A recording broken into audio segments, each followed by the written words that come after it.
एक ऐसा साम्राज्य कहते थे कि जिस पर सूरज कभी नहीं डूबता। सोचिए, उसे चुनौती कैसे दी गई होगी। तलवारों से नहीं, तोपों से बिल्कुल नहीं, बल्कि एक सीधे साधे से दिखने वाले आइडिया की जबरदस्त ताकत से। चलिए आज भारत के इतिहास के उसी अविश्वसनीय पन्ने को पलट कर देखते हैं। ये सवाल ही अपने आप में कितना बड़ा है ना? कि दुनिया की सबसे बड़ी ताकत ब्रिटिश एम्पायर और उसके सामने एक पूरा का पूरा देश खड़ा हो जाता है, वो भी बिना किसी हथियार के। आखिर ये मुमकिन कैसे हुआ? जवाब किसी तोप या बंदूक में नहीं था। जवाब था एक विचार में, एक आइडिया जिसने लाखों लोगों को एक ही धागे में पिरो दिया। एक आइडिया जिसने सिखाया कि एक साथ मिलकर ना कैसे कहा जाता है। और ये देखिए जरा, ये कोई छोटा मोटा प्रदर्शन नहीं था, ये एक जनसैलाब था। लाखों लोग सड़कों पर थे और सबकी आंखों में एक ही मकसद था, एक ही सपना था, बदलाव का।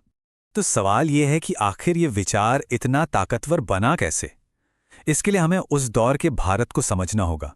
एक ऐसा भारत जो फर्स्ट वर्ल्ड वॉर की तबाही से गुजर रहा था। तो हुआ ये कि जंग ने देश को पूरी तरह से निचोड़ कर रख दिया था। टैक्स वो बढ़ा दिए गए, चीज़ों के दाम आसमान छूने लगे, गांवों से नौजवानों को ज़बरदस्ती फौज में भर्ती किया जा रहा था।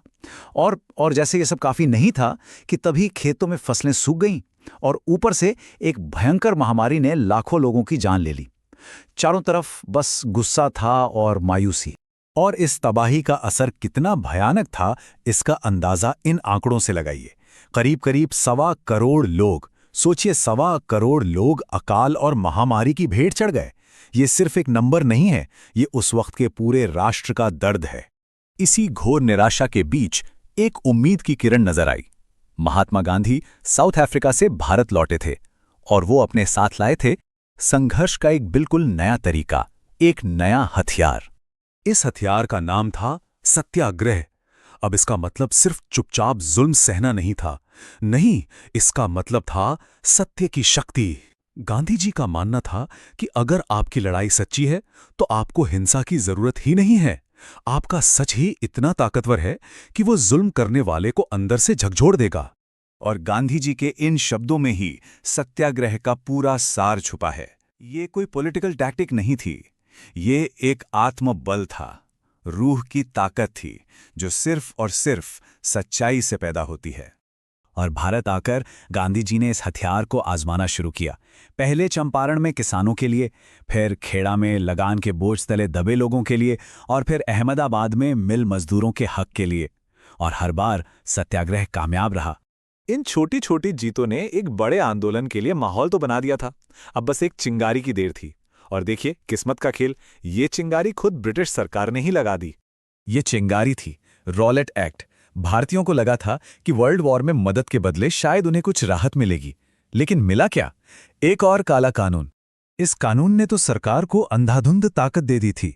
मतलब वो किसी को भी सिर्फ शक की बिना पर, बिना किसी सुनवाई के 2 साल के लिए जेल में डाल सकते थे। ये तो सरासर नाइंसाफी थी, हर भारतीय का अपमान था। इस कानून के खिलाफ पूरे देश में गुस्सा भड़क उठा। और फिर वो दिन आया 13 अप्रैल 1919, अमृतसर का जलियांवाला बाग। लोग शांति से विरोध कर रहे थे और जनरल डायर ने उन निहत्थे लोगों पर गोलियां चलवा दी।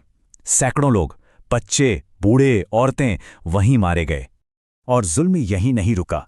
इसके बाद लोगों में खौफ पैदा करने के लिए उन्हें सड़कों पर पेट के बल रेंगने को मजबूर किया गया, अफसरों को सलाम ठोकने को कहा गया।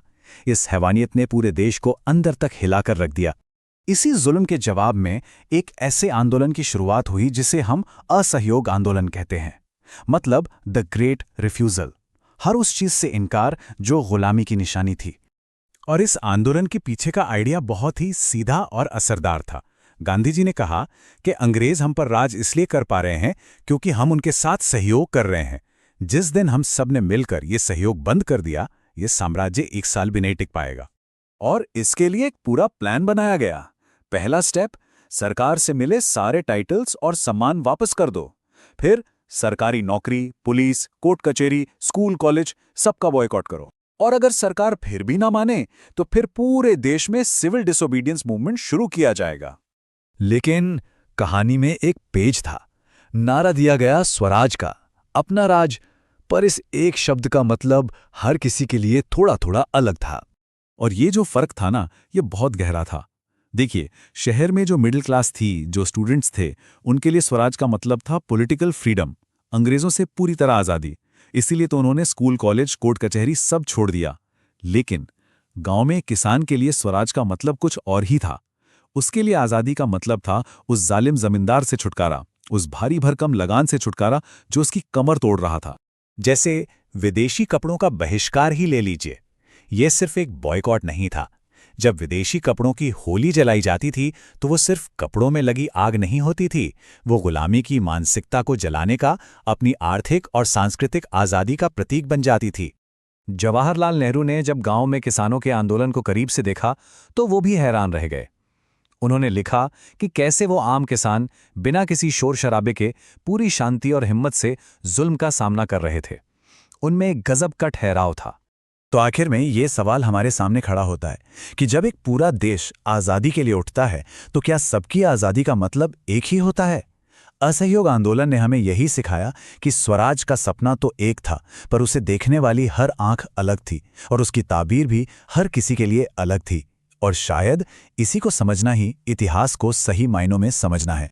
अक्सर जब हम भारत की आज़ादी की बात करते हैं तो हमारे दिमाग में एक ही तस्वीर आती है, एक देश, एक लक्ष्य, एक आवाज़, है ना? लेकिन सोचिए, क्या ये कहानी इतनी सीधी सादी थी? क्या हो अगर मैं कहूं कि ये तो कहानी का सिर्फ एक पहलू है और असल में आज़ादी का मतलब हर किसी के लिए बिल्कुल अलग था। तो चलिए आज हम इसी जटिल और सच कहूं तो कहीं ज्यादा दिलचस्प हकीकत को परत दर परत खोलते हैं, जहां एक देश के अंदर कई अलग अलग सपने सांस ले रहे थे। इस तस्वीर को देखिए, हजारों लाखों लोग एक साथ एक धुन में आगे बढ़ रहे हैं। ये नमक मार्च है, भारतीय एकता का सबसे बड़ा सिंबल। यही वो तस्वीर है जिसे हमारी इतिहास की किताबों में छापा गया है, एक एकजुट देश की कहानी। लेकिन हर तस्वीर की तरह ये भी पूरी कहानी नहीं बताती, इसके पीछे बहुत कुछ है। तो चलिए जरा इस तस्वीर के पीछे झांकते हैं। जब ये पूरी भीड़ स्वराज का नारा लगा रही थी तो असल में उनके दिमाग में क्या चल रहा था? क्या वो सब एक ही तरह की आज़ादी का सपना देख रहे थे? बस यही एक सवाल हमें एक बहुत ही दिलचस्प सफर पर ले जाएगा। और इस पूरी कहानी के सेंटर में कौन थे? महात्मा गांधी और इंडियन नेशनल कांग्रेस। उन्होंने एक ऐसी आवाज बुलंद की जो पूरे देश में गूंज उठी, एक आवाज जो कह रही थी कि अब वक्त आ गया है कि हम सब एक साथ खड़े हों और अपने स्वशासन की मांग करें। इस पूरे आंदोलन का दिल था एक शब्द, स्वराज। अब देखिए, कांग्रेस के बड़े बड़े नेताओं के लिए तो इसका मतलब बड़ा साफ था, एक ऐसा भारत जो अपनी तकदीर खुद लिखे, ब्रिटिश राज की परछाई से आजाद।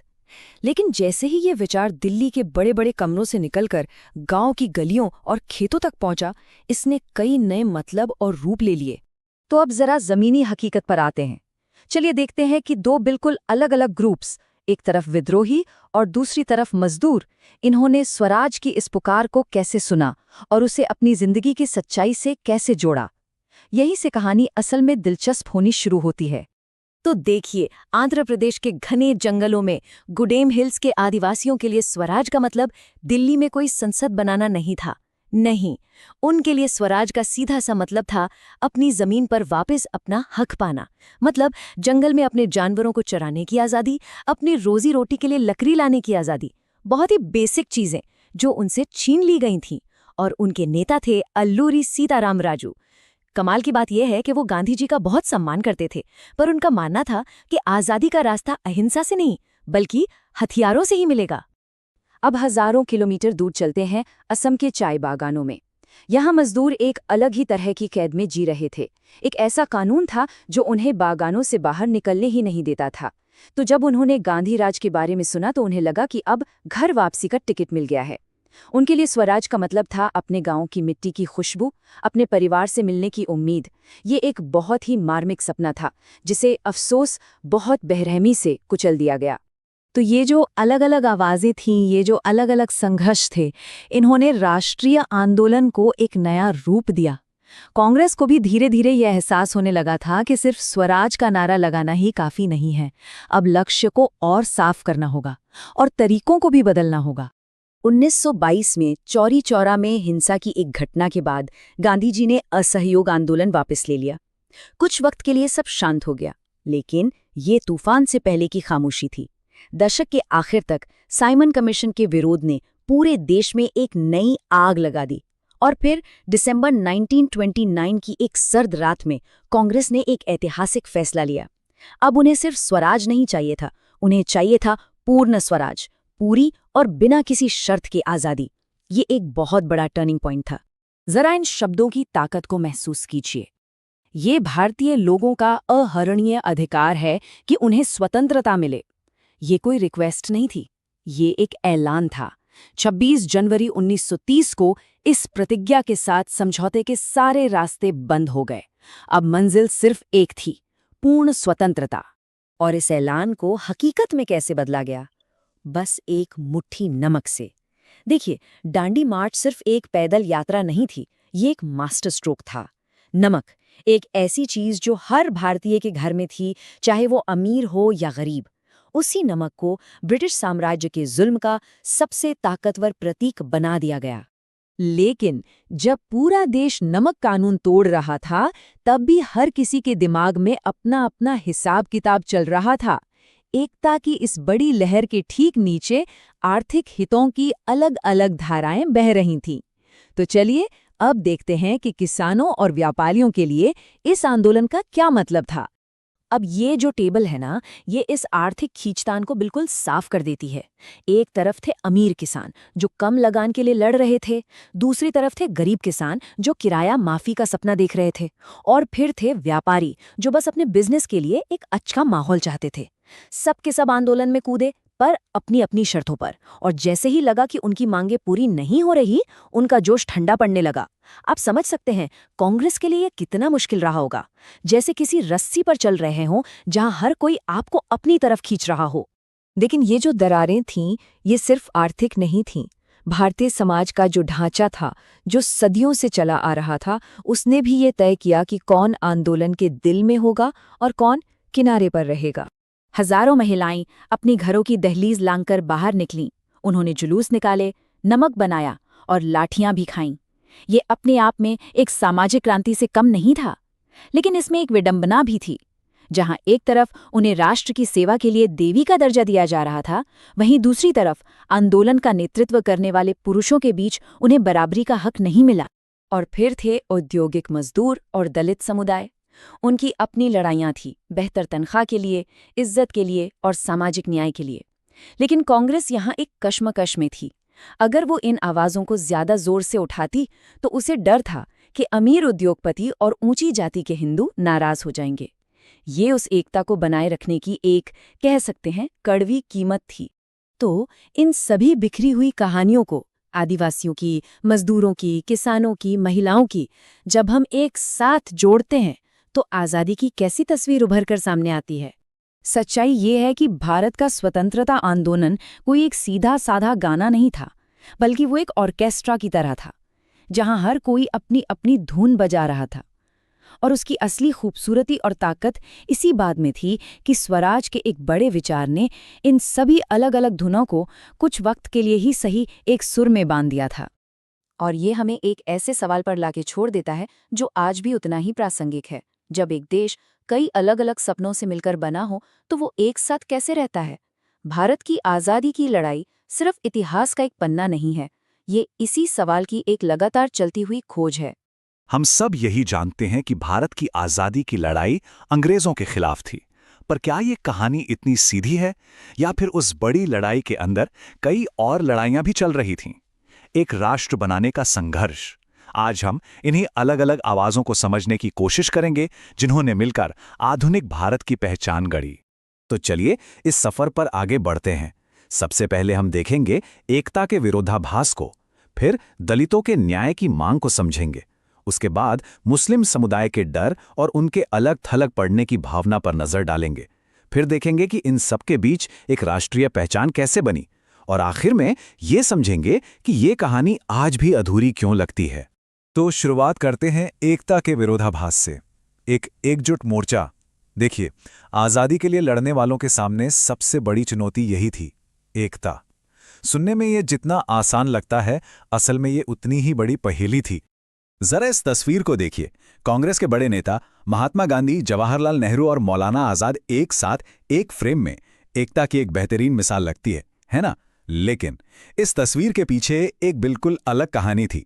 एक ऐसी कहानी जिसमें भारत के भविष्य को लेकर गहरे मतभेद और बहुत अलग-अलग सोच छिपी हुई थी। और यही वो सवाल था जो उस वक्त के नेताओं को सबसे ज्यादा परेशान करता था। सोचिए जरा, लाखों लोगों को एक साथ कैसे लाया जा सकता है? वो लोग जो धर्म, जाति, भाषा, हर चीज में बटे हुए हैं, उन सबको एक दुश्मन के खिलाफ एकजुट करना, यही तो सबसे बड़ा चैलेंज था। चलिए अब आगे बढ़ते हैं और एक ऐसे संघर्ष की तरफ देखते हैं जो आज़ादी की बड़ी लड़ाई के अंदर ही चल रहा था। ये थी दलित समुदाय की अपने हक की लड़ाई। इस आवाज को सबसे बुलंद किया डॉक्टर B.R. अम्बेडकर ने।